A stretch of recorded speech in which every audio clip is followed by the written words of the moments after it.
IAS institute నిర్వహిస్తున్న all India scholarship exam pass అవ్వండి. 2 years ఫీజులో 50% మాత్రమే పే చేయండి.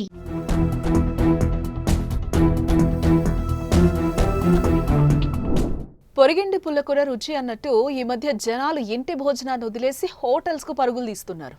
తప్పక అవసరాన్ని బట్టి తినడంలో తప్పు లేదు, కానీ అదే పనిగా బయట ఆహారాన్ని ఆరగిస్తున్న వారి గురించి చెప్తున్న మాట ఇది.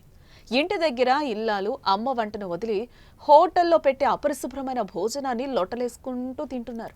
రుచి కాదు శుచి కూడా ఉండాలనే మాట మర్చిపోతున్నారు కదా. ఇటీవల ఫుడ్ సేఫ్టీ అధికారులు హోటల్స్ బాగోతాలు చూసాం కదా. కుళ్ళిన మాంసం, పాడైపోయిన కూరగాయలు, కాలం చెల్లిన పదార్థాలు, అబ్బో దీని గురించి చెప్తే ఒళ్ళు జల్దరించిపోతోంది. ఇప్పుడు మళ్ళీ ఏమైంది అనుకుంటున్నారా? అక్కడికే వస్తున్నా, ఆగండి. సుబ్బయ్య గారి హోటల్ తెలుసు కదా, తెలియని వారు ఎవరుంటారులేండి. తెలుగు రాష్ట్రంలో చాలా ఫేమస్. కాకినాడలో మొదలుపెట్టి హైదరాబాద్ దాకా వ్యాపారాన్ని విస్తరించింది. ఏపీలోని ప్రధాన నగరాల్లో పలు బ్రాంచ్లను ఏర్పాటు చేసి వండి వారుస్తోంది. బుట్ట భోజనం, ఆ భోజనం, ఈ భోజనం అంటూ కస్టమర్స్ను ఆకర్షిస్తోంది కదా.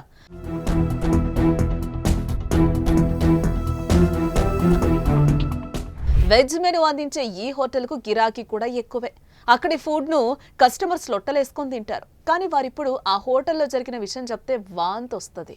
సుబ్బయ్య గారి హోటల్ రుచి సంగతి పక్కన పెడితే శుచి మాత్రం కనిపించడం లేదని ఇప్పుడు జరిగిన ఘటనతో అర్థమైపోతుంది. తాజాగా భోజనంలో జర్రి పెట్టి వడ్డించారు.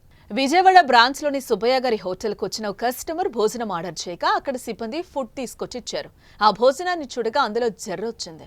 అదే సమయంలో హోటల్లో భోజనం చేస్తున్న కేంద్ర మానవ హక్కుల కమిషన్ ఇన్ఛార్జ్ చైర్మన్ విజయభారతి నిర్వాహకుల తీరుపై ఆగ్రహం వ్యక్తం చేసి ఫుడ్ సేఫ్టీ అధికారులకు ఫిర్యాదు చేశారు. వెంటనే వచ్చి తనిఖీలు చేసిన అధికారులు హోటల్ను సీజ్ చేశారు.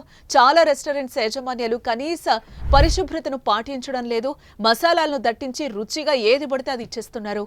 మనం మన డబ్బులు పెట్టి అవే తిని ఆసుపత్రిని పాలవుతున్నాం. మనతో పాటు పిల్లలకు కూడా అలవాటు చేస్తున్నాం కదా. కిచెన్ గురించి ఎంత మాట్లాడుకుంటే అంత మంచిది. మీరు కూడా బయట ఎంత తక్కువ తింటే అంత మంచిది. ఇక మీ ఇష్టం.